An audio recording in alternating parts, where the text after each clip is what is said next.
Hello, നമ്മളെ കാറ്ററിങ്ങിൻ്റെ 5-ാമത്തെ ദിവസമാണ് കേട്ടോ ഇന്ന്. ഞാൻ എണീറ്റ് വരുന്ന നേരത്തെ തന്നെ അച്ഛനും അമ്മയൊക്കെ എണീറ്റിട്ട് അടുപ്പത്ത് ഓരോ പണി തുടങ്ങിയിട്ടുണ്ട് കേട്ടോ. ഇന്ന് നമുക്ക് 2 പായസമുള്ള ദിവസമാണ്, അതുകൊണ്ട് തന്നെ കുറച്ച് ടൈം കൂടുതൽ നമുക്കിന്ന് വേണം കേട്ടോ. അപ്പോൾ ഞാൻ വന്ന സമയത്ത് നമ്മളെ കൂട്ടുകറിയാണ് കേട്ടോ ഉണ്ടാക്കാൻ പോണത്. അതേപോലെ തന്നെ ബീട്രൂട്ടും അടുപ്പത്ത് വെച്ചിട്ടുണ്ടായിരുന്നു.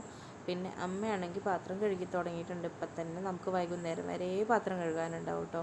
പിന്നെ അടുപ്പത്ത് അവിയലും വേവുന്നുണ്ട്.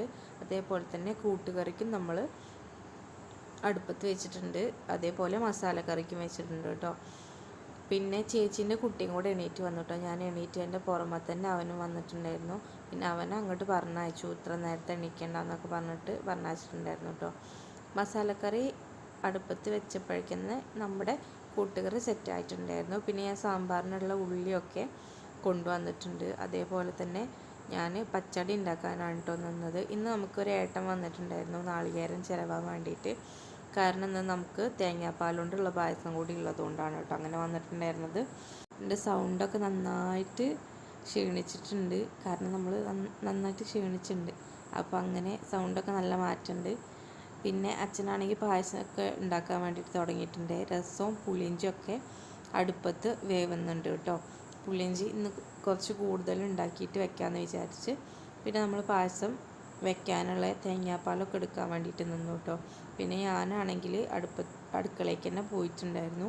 അവിയലൊക്കെ വേറെ പാത്രത്തേക്ക് ആക്കാനുണ്ടായിരുന്നു. നമുക്ക് ഈ ഉരുളി ആവശ്യമുള്ളത് കൊണ്ട് തന്നെ അവിയൽ വേറെ പാത്രത്തേക്കൊക്കെ ആക്കാനുണ്ട് കേട്ടോ. അച്ഛനാണെങ്കിൽ ഇവിടെ പായസം സെറ്റാക്കിക്കൊണ്ടിരിക്കുകയാണ്. അതിൻ്റെ ഇടയിൽ അച്ഛൻ ഭണ്ടാരി ആരാണെന്ന് അറിയണ്ടേ, ഈ ഫ്രണ്ടിലേക്ക് നിൽക്കുമെന്ന് പറഞ്ഞാണ്ട് അതിനെ കൊണ്ട് ഫ്രണ്ടിൽ നിന്ന് പിന്നെ വീഡിയോ എടുപ്പിച്ചു കേട്ടോ.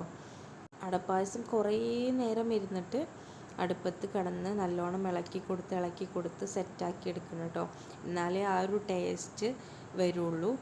പിന്നെ ഒരുവിധമൊക്കെ ആയി തുടങ്ങിയിട്ടുണ്ട് കേട്ടോ. നമ്മുടെ ഫുഡൊക്കെ ഒരുവിധം ആയി തുടങ്ങിയിട്ടുണ്ട്. ഇന്ന് ഞാൻ നേരത്തെ തന്നെ പാക്കിങ്ങിന് നിന്നതുകൊണ്ട് വല്യമ്മയും അച്ഛമ്മയും കൂടിയാണ് കേട്ടോ ഇന്ന് ചോറ് ഊറ്റുന്നത്. നമുക്ക് സ്ഥലം വളരെ കുറവാണ് കേട്ടോ. അതുകൊണ്ട് സ്ഥലത്തിൻ്റെ ബുദ്ധിമുട്ടുള്ളതുകൊണ്ട് തന്നെ നമ്മൾ മാക്സിമം ഉള്ള സ്ഥലം അങ്ങോട്ട് യൂട്ടിലൈസ് ചെയ്യുകയാണ് ചെയ്യുന്നത്. പിന്നെ അച്ഛനാണെങ്കിൽ അപ്പുറത്തെ അടുപ്പിൽ ഗ്യാസ് അടുപ്പിൽ പാലടയും വെച്ചിട്ടുണ്ട്. അതേപോലെ തന്നെ ഈ അടുപ്പിൽ പരിപ്പ് പായസമാണ് കേട്ടോ വെച്ചിട്ടുള്ളത്. പരിപ്പ് പായസത്തേക്കുള്ള ശർക്കരപ്പാവൊക്കെ ഉരുക്കി ഒഴിച്ചിട്ടുണ്ട്. പരിപ്പ് വെന്ത് കഴിഞ്ഞതിന് ശേഷം നല്ലോണം ഇളക്കി കൊടുക്കണം കേട്ടോ. കുറേ നേരം ഇളക്കി കൊടുത്ത് ഇങ്ങനെ വെച്ച് കഴിയുമ്പോഴാണ് ഈ പായസത്തിനൊക്കെ നല്ല ടേസ്റ്റ് വരുന്നത്. ഏട്ടനെ വിളിച്ചിട്ട് കുറേ കാലമായി എന്നുള്ള പോലെയാണ്. 2-3 ദിവസമായിട്ട് നമ്മൾ വിളിച്ചിട്ടുണ്ടായിരുന്നില്ല. അപ്പോൾ അങ്ങനെ വിളിക്കാൻ നേരം കിട്ടുന്നില്ല. അപ്പം ഞാൻ ഇന്ന് കുറേ നേരം ഇരുന്നിട്ട് സംസാരിച്ചിട്ടുണ്ട് പണീൻ്റെ ഇടയിൽ കൂടെ തന്നെ. പിന്നെ ഞാൻ പാക്ക് ചെയ്യാൻ വേണ്ടിയിട്ട് നിന്നിട്ടുണ്ടായിരുന്നു കേട്ടോ. ഒരുവിധം പാക്കിങ്ങൊക്കെ കഴിഞ്ഞു തുടങ്ങി.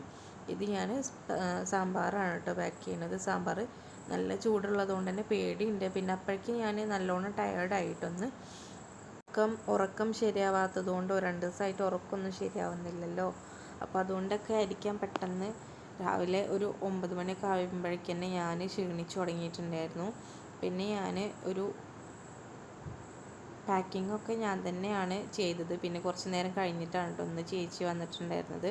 പിന്നെ അനിയത്തി, അതുപോലെ തന്നെ അനിയത്തിക്കും ഒരു തിരക്കുള്ളതുകൊണ്ട് അവളും ഇന്ന് കുറച്ച് നേരം കഴിഞ്ഞിട്ടാണ് വന്നിട്ടുണ്ടായിരുന്നത്. ഏതായാലും ഞാനും അച്ഛനും കൂടി അതൊക്കെ സെറ്റാക്കി. വല്യമ്മയും നമ്മുടെ കൂടെ തന്നെ ഉണ്ട് കേട്ടോ. ഇനി നമുക്ക് കൂട്ടുകറിയും അതേപോലെ തന്നെ പായസവും പപ്പടമൊക്കെ ആക്കാനുള്ളേ. കൂട്ടുകറിയൊക്കെ നല്ല ടേസ്റ്റ് ഉണ്ട് പറയുന്നുണ്ട്. പക്ഷെ ഞാൻ ഈ സാധനം കഴിക്കില്ല കേട്ടോ. എനിക്ക് ഒരു താല്പര്യമില്ല, ഇതുവരെ കഴിക്കാൻ തോന്നിയിട്ടില്ല, അതുകൊണ്ട് ഞാൻ കഴിച്ചിട്ടില്ല. പിന്നെ ഞാനും വല്യമ്മയും കൂടിയാണ് കേട്ടോ പപ്പടം കാച്ചുന്നത്. ഞാനും വല്യമ്മയും കുറേ നേരം വർത്താനം പറയും, കുറേ തമാശയും പറയും, കുറേ നേരം മിണ്ടാണ്ടേ ഇരുന്ന് അങ്ങനെയൊക്കെ നമ്മൾ പപ്പടം കാച്ചിലൊക്കെ കഴിഞ്ഞതിന് ശേഷം സാധനമൊക്കെ നമുക്ക് വേഗം കൊടുത്തു വിടാനായി തുടങ്ങി കേട്ടോ. നേരം ആയി തുടങ്ങിയിട്ടുണ്ടായിരുന്നു. അപ്പോൾ നമ്മൾ വേഗം തന്നെ എല്ലാതും സെറ്റാക്കി. ഒരുവിധം എല്ലാതും പാക്കിങ് കഴിഞ്ഞു. ഇന്ന് നേരത്തെ പാക്കിങ് കഴിഞ്ഞിട്ടുണ്ടായിരുന്നു. പക്ഷേ പായസം രണ്ടും ആവാനുള്ള ടൈം ഉണ്ട് കേട്ടോ ഇനിയും. ഇന്ന് നമുക്ക് 4 സ്ഥലത്തേക്കാണ് കേട്ടോ ഫുഡ് കൊടുക്കാണ്ടായിരുന്നത്. അപ്പോൾ അതൊക്കെ സെറ്റാക്കി പാക്ക് ചെയ്ത് ഞങ്ങൾ പറഞ്ഞയച്ചിട്ടുണ്ടായിരുന്നു. ഇന്നാണെങ്കിൽ പപ്പടം കൊണ്ടുപോകാൻ മറന്ന് രണ്ടാമത് വന്ന് കൊണ്ടുപോയതാണ് കേട്ടോ ചേച്ചി. അങ്ങനെ അതൊക്കെ സെറ്റാക്കി പറഞ്ഞയച്ച് ക്ലീനിങ്ങും കഴിഞ്ഞതിന് ശേഷം ഞാൻ കുളിച്ച് നമ്മൾ ഓണം ഫോട്ടോഷൂട്ടൊക്കെ എടുക്കാൻ വേണ്ടിയിട്ട് പോയിട്ടുണ്ടായിരുന്നു. എവിടെയില്ല, വീട്ടിൽ തന്നെ പോയിട്ടുണ്ടായിരുന്നു. അപ്പോൾ നമ്മുടെ ചാനൽ ഇഷ്ടമാണെന്നുണ്ടെങ്കിൽ ഒന്ന് സബ്സ്ക്രൈബ് ചെയ്ത് സപ്പോർട്ട് ചെയ്യണം കേട്ടോ. അപ്പോൾ ഓക്കെ, ബൈ.